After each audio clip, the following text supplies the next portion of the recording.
Hey, hello everybody. Welcome for another blog post. Thank you to everybody who's been following me from the very beginning. Today's blog post is number 13 and it is called Thank You for Being a Friend. And if we all know, that is from the Golden Girls. The post was uploaded onto my website earlier this morning. So if you want to check it out on my website, the link is in the description box. So here we go with Thank You for Being a Friend. Hello and welcome. How are you today? Thank you for joining us. If you're a first-time visitor, welcome. If you're returning, welcome back. It's so nice to see you again. Today, we'll be discussing a classic, or at least what I consider to be a classic TV show.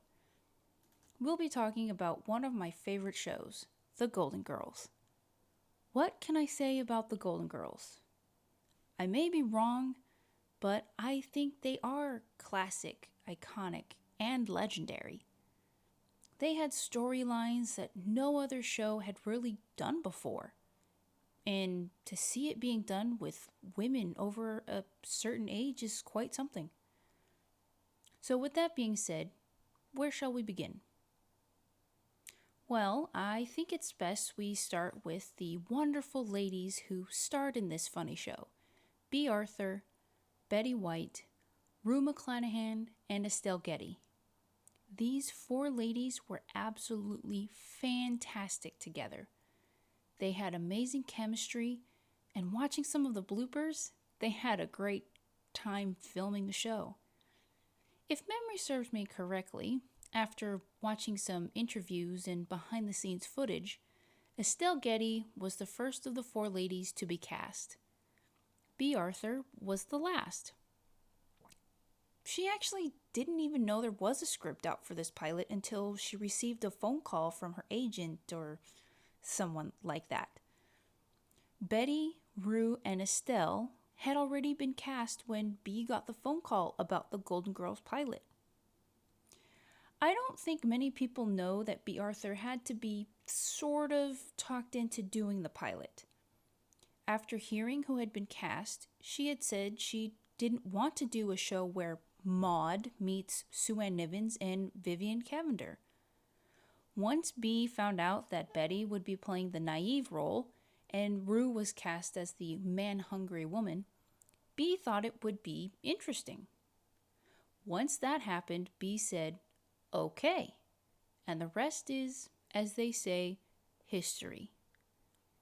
Thinking about the cast and the characters they played, I can't imagine any of the roles being reversed. Sure, I've seen clips of Betty being Sue Ann Nivens, but for some reason she just stands out as Rose Nyland. It was as if the roles were written specifically for these four ladies, even though the production staff originally wanted Betty and Rue to be in similar roles they had done before. Betty White had mentioned once or twice in interviews that Rue had taken Blanche into orbit where she wouldn't have dared to have gone if she was the one who played Blanche. I think it worked out for the best because Rue had fallen in love with the role of Blanche just by reading the script. She wanted to read for that part, but was told that they wanted her to audition as Rose. Rue had no idea who Rose was. That's okay though, because I honestly have a hard time picturing Betty as a Southern belle. I also can't imagine Rue trying to pronounce those Scandinavian sayings that Rose often says. I'm not sure if Betty has any Scandinavian in her, but she pronounced those silly words well. I'm part Scandinavian and I don't have the kind of accent she throws in there to pronounce those words. More power to her. Now, there is something from the show that I have found eerie, maybe even a bit ironic. I've been thinking about it for almost 12 years. Wow, I can't believe it's been that long. Anyway, there is a scene in one of the episodes of The Golden Girls where the girls were talking about staying together forever. They talked about how if they had to move into a retirement home or a nursing home, they would go together. They would help take care of each other. They had agreed that that's what they were going to do. However, Rose, Betty White's character, asks, "What happens when there's only one of us left?" That gets me every single time. At the time the episode aired, it meant one thing, but years later, it would have a completely different meaning. I find it interesting that not only was the person who said it the oldest of the four in real life, but she would also be the last surviving member. Which also gets me to thinking about Betty and how hard those 2 or 3 years were for her. It started in 2008 when Estelle passed away, then in 2009 when Bea passed, and then in 2010 when she lost Rue. I just can't imagine what Betty went through during that time. I mean, back to back to back, losing 3 ladies you were close to for 7 or 8 years. Betty was an only child, so I think she felt like she had lost her sisters, her family. Anyway, moving on. Does anybody know how many cheesecakes they consumed over the course of the 7 seasons? I think I read it somewhere, but I can't remember what it was. And it is interesting to know that they ate all those cheesecake, as Bea Arthur was not a fan of cheesecake. But she ate them anyway. She did her job. Eating cheesecake for me has kind of been a tradition. Anytime I do a Golden Girls marathon with one of my friends, we always have a cheesecake because it just wouldn't feel right without one. And I too am not a huge fan of cheesecake, but every once in a while I'll get one for a good cause. I think the strawberry cheesecake is pretty good from my local grocery store. Wow, there is so much to say about this great show.